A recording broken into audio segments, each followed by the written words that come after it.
up, put 'em up, now hold steady. Are you ready? Who sings that? I have no idea. Oh. That song lives rent-free in my brain. I love that. Thank you. I love that for you. Made up, and I was like, who knows? If you know what song that is, let me know in the comments. Yes. You're looking to sell your home or cottage? You want to work with someone who knows the market inside and out. Hi, I'm Sarah Evans, born and raised in Peterborough, Ontario. I'm very proud to call this great community home. Contact me today and I can promise to exceed your expectations. 705-768-6278 or visit sarahevans.ca. Not intended to solicit those currently under contract.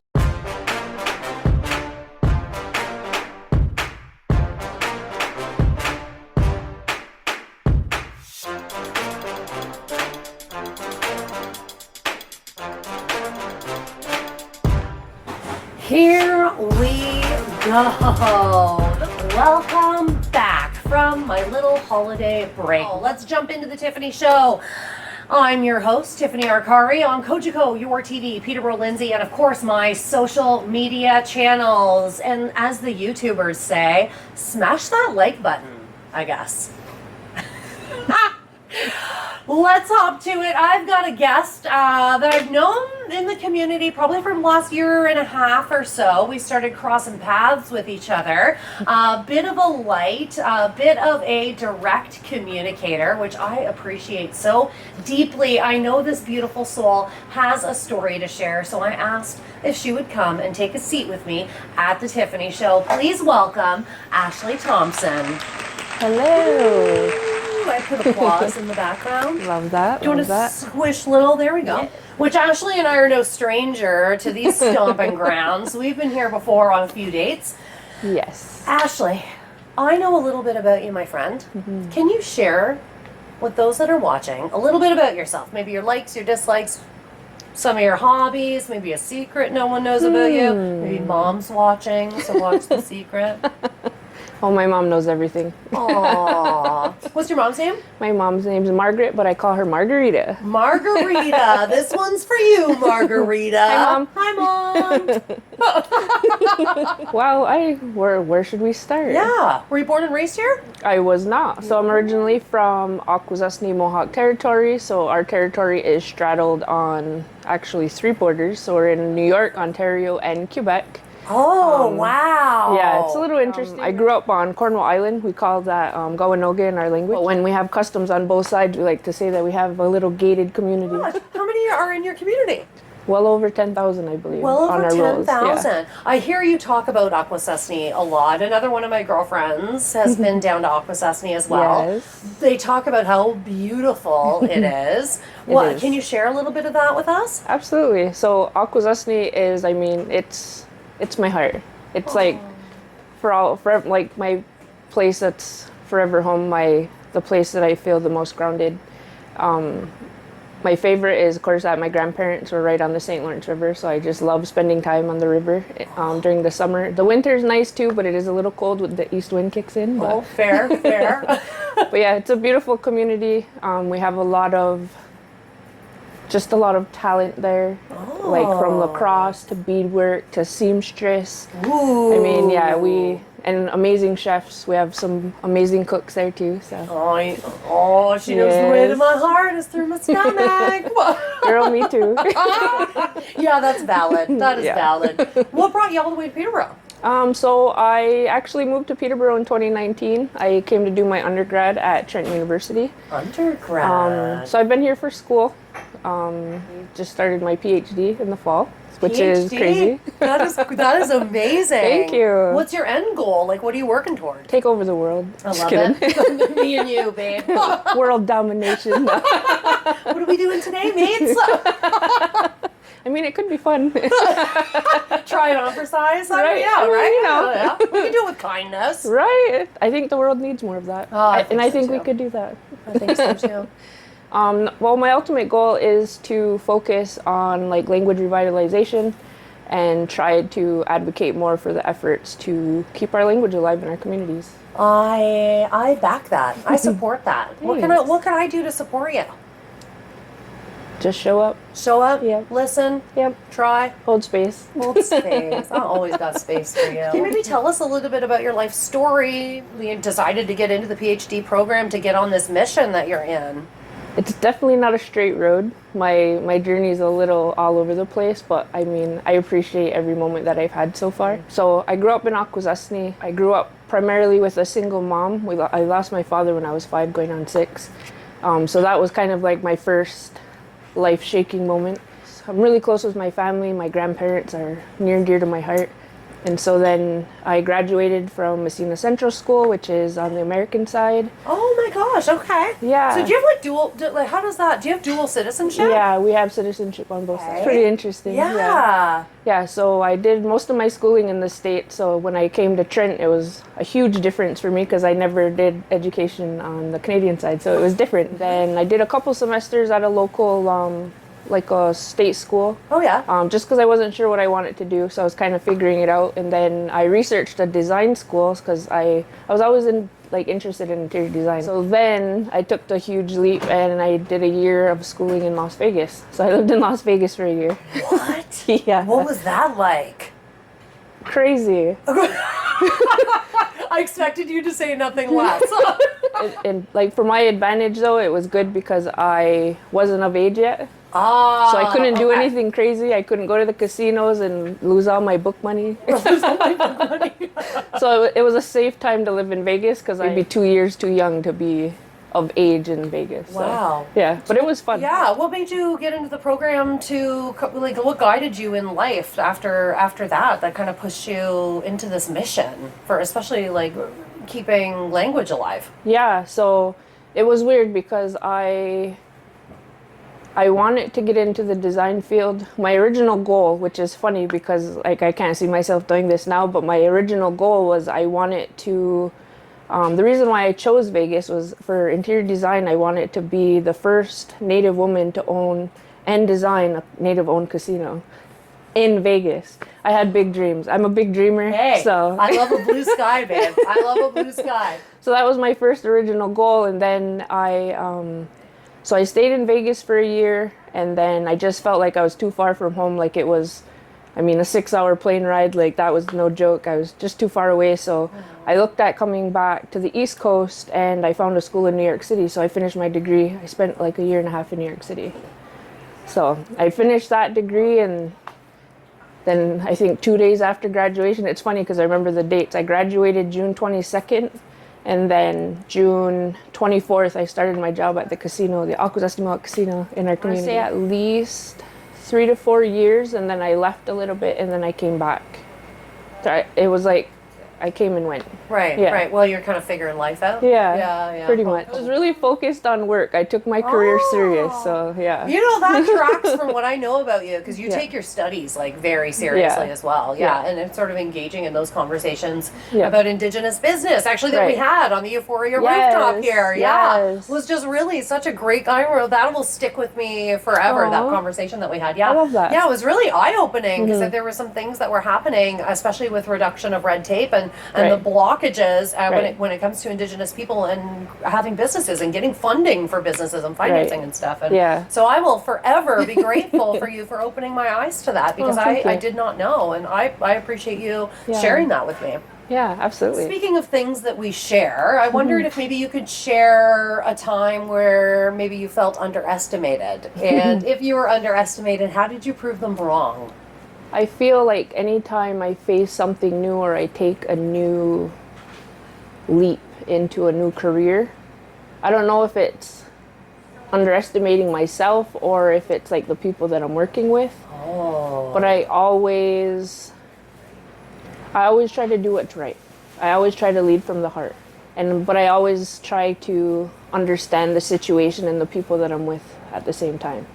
I kind of just go with my gut feeling in a way when it comes to things that I'm feeling like it might be tough or it might be challenging. It's like, all right, I just trust in the universe that it's like, okay, let's do this. Is it like a fire in your belly that you chase to, like you just kind of feel it and you're like, that feels right? Yep. Yeah. And I've known you to be curious over critical. And so I bet Definitely. that would serve you in your PhD program too. I can only imagine. How long have you been at Trent? 3 years? Nope, since 2019. 20. Oh my God. So a oh long my time. God. I know. You've got it's 2026, I babe. feel like I'm a lifer. You are a lifer. She's a Peterborough now. Dual resident, maybe. Yes, Yeah, yes, between it absolutely. all. Has your mom or family been up here to visit and check yeah. out the area too? Yeah. They come up to visit all the time. I love that. Have you taken them to usually- Ken Reed Park to feed the chickadees yet? No, not yet. You gotta take them to the Trestle Bridge to feed some chickadees because that is magic. Next trip. Yeah. Next trip they come next up, we'll trip. do that. Totally. And you can do it all seasons, every season. I love yeah, that. they're always around. So Okay. it's like, it's We one, will do one that of my next favorite time they're things up. to do. Yes. If you're watching Margarita and Grandma. Kokum or Grandma?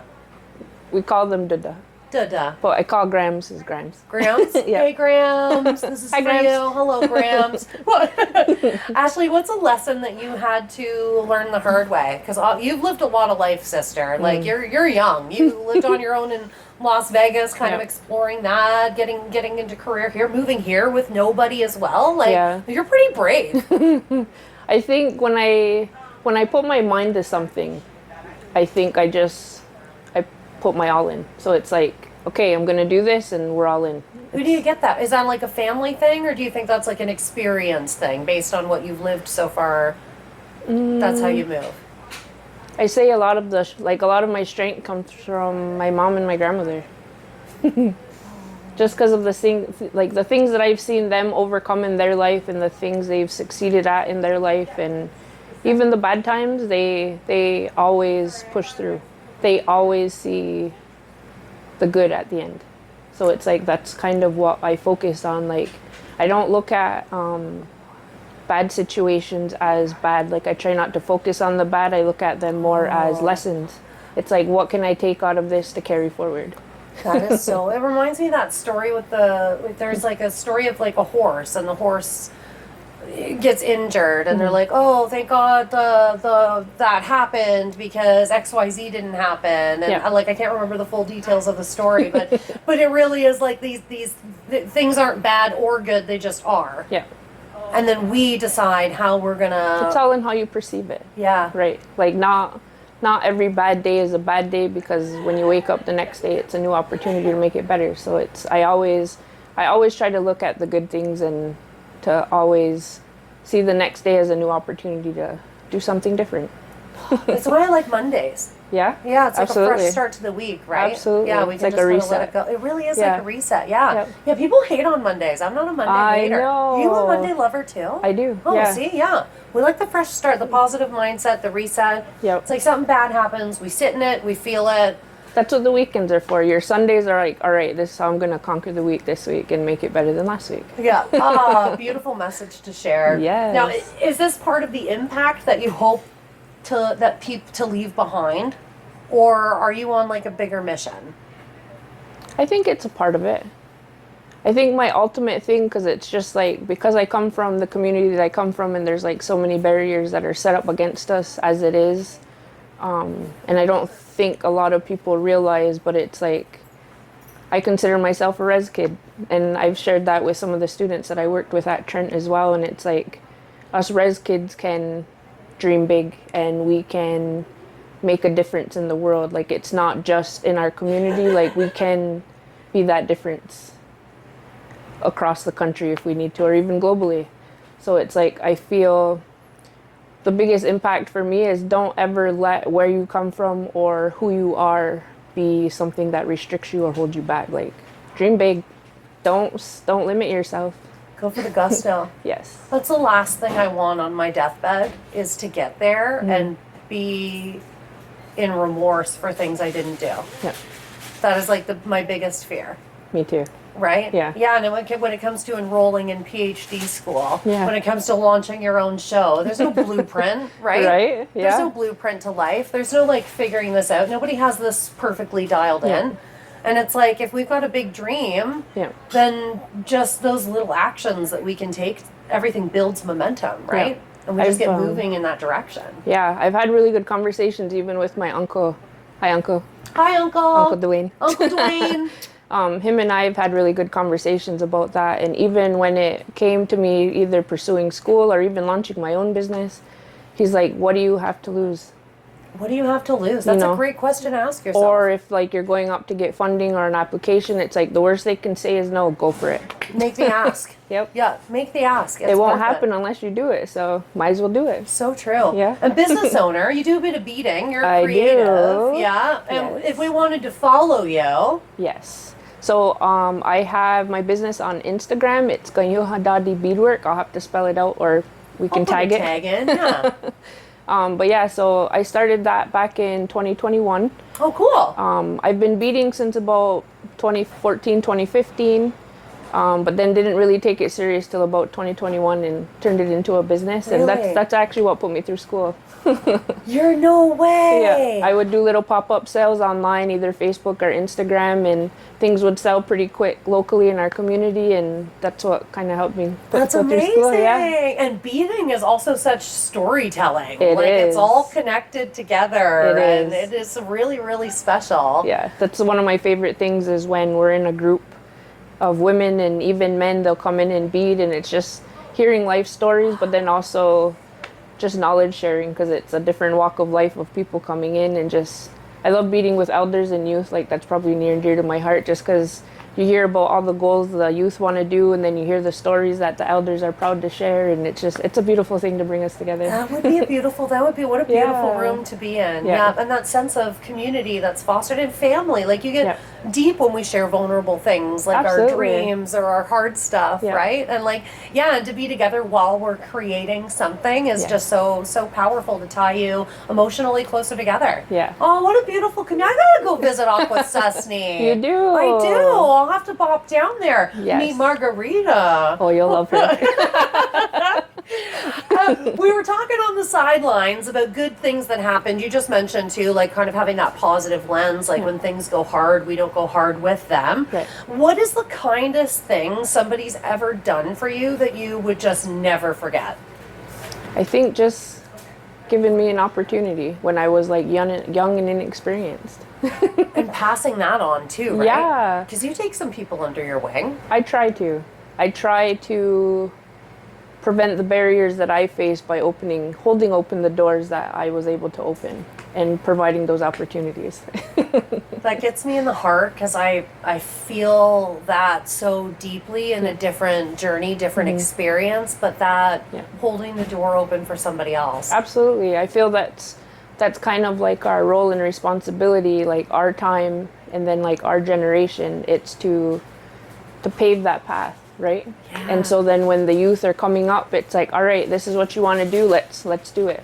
Let's clear the way. You want to chase your dreams, then I'll be right there with you. Let's go. Let's cheer you on. Absolutely. Yeah, because we lack spaces that have that type of support and encouragement, right? And it's so easy in a world like today to get discouraged by what's going on. Absolutely. You know? So we can't let it happen. We can't. Keep we those cannot. doors open. That's right. Keep it open. Speaking of things that have been said, what's the weirdest compliment you've ever received? That's a really good question. Right?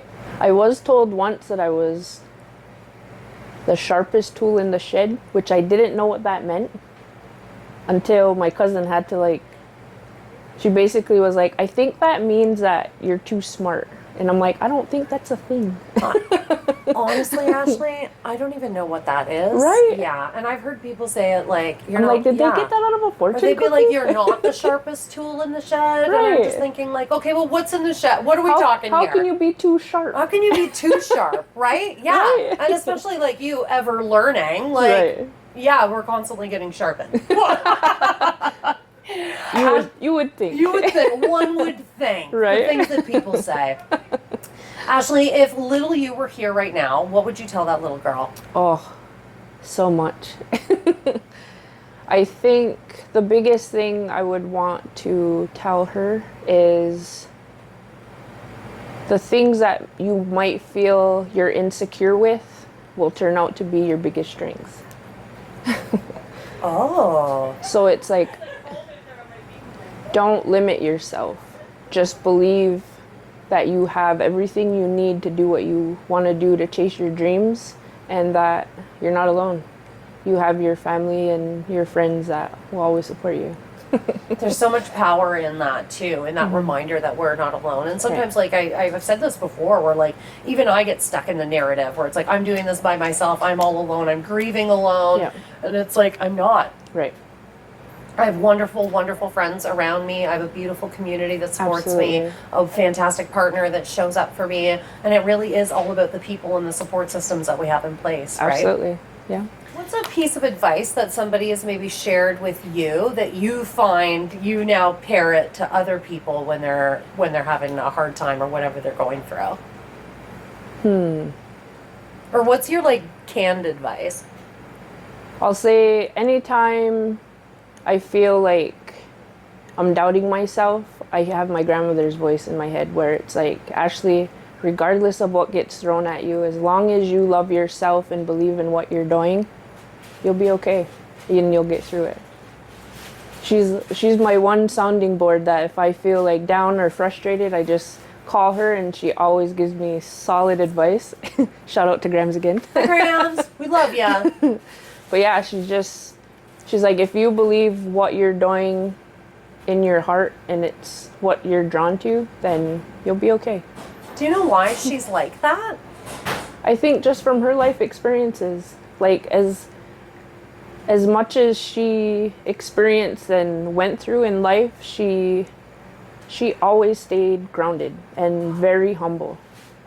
Like I can only hope to be half of the woman she is when I'm her age. I think it's because she's amazing. Aww. Yeah. I think it's pretty remarkable that we can walk through these really hard things, and it's like there's a choice, right? Yeah. And then we can move the rest of our way through life being hard or being soft. Right.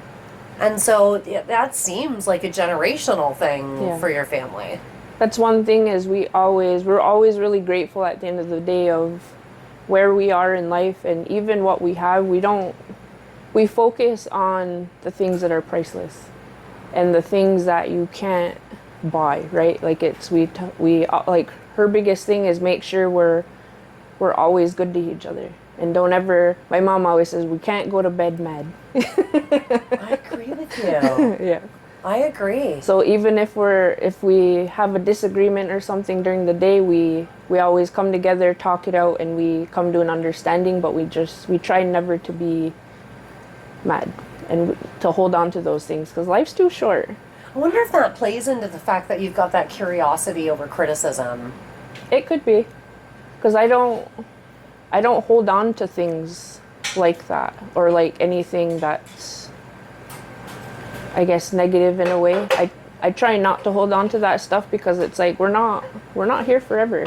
So it's like why let that define our experience here?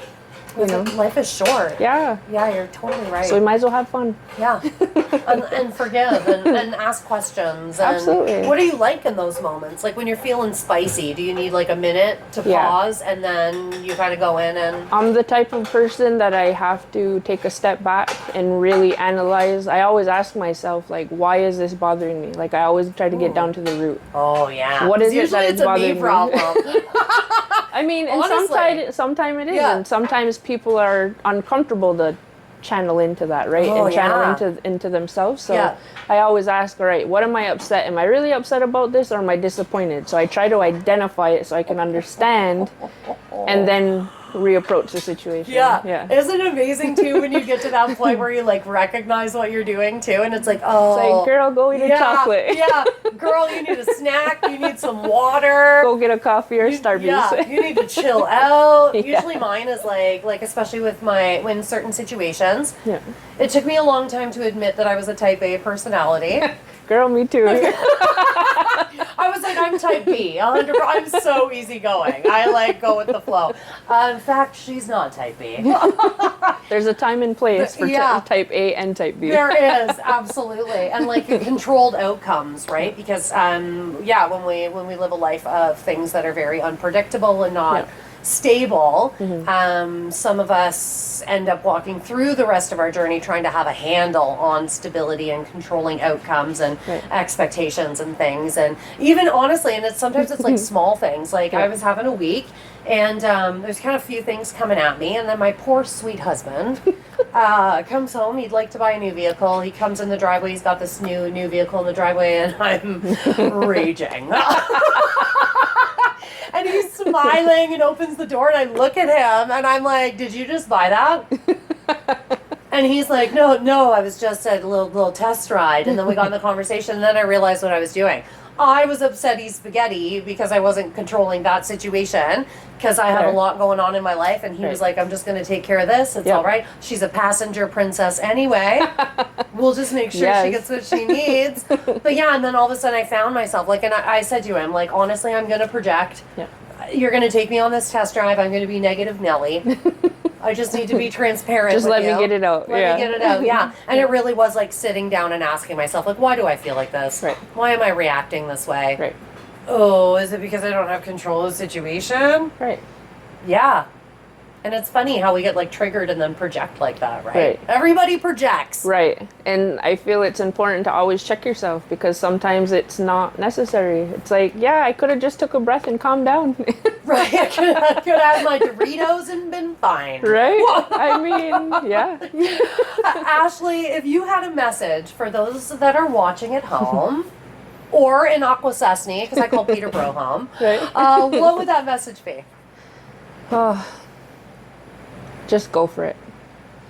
Whatever it is that you're thinking about right now, just run with it. Go for the gusto. Don't wait for it to be perfect either. Right. No, nothing's ever perfect. Just roll with it. You're never going to do it if you're waiting for the right time. Right now is the right time. Live in the moment. Yeah. Yeah. And you feel that burn in your belly, take action. Yes. I'm really tuning into that burn. As soon as something's hot in my belly, I got to go after it. That's me with trying to figure out where to go on vacation. I've been putting it off for a couple years. This year, I'm like, this year's the year. I am booking it and going. Do it. What's on your hit list? Mexico or Punta Cana. Ooh. Love both. Jamaica's got. I need to go to Jamaica. Soft spot for Jamaica. Me too. Ashley Thompson, thank you so much for coming on and sharing a little bit about your life with us. It was a pleasure to be here. Honestly, such a joy. You're I so know. gorgeous. Thank I you. You could as well. listen to your stories for hours. I absolutely adore you, and thank you for what you bring to this world and our communities. Thank you. Thank you for having me, and thank you for everything you do. Oh my God, you're welcome. This has been another episode of The Tiffany Show. Be kind, keep going, spread positivity, and all that good stuff. You're looking to sell your home or cottage? You want to work with someone who knows the market inside and out. Hi, I'm Sarah Evans, born and raised in Peterborough, Ontario. I'm very proud to call this great community home. Contact me today and I can promise to exceed your expectations. 705-768-6278 or visit sarahevans.ca. Not intended to solicit those currently under contract. Gonna watch you live.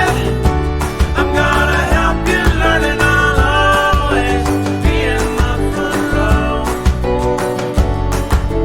Oh, I'm gonna watch you grow. I'm gonna watch you grow. I'm gonna watch you grow.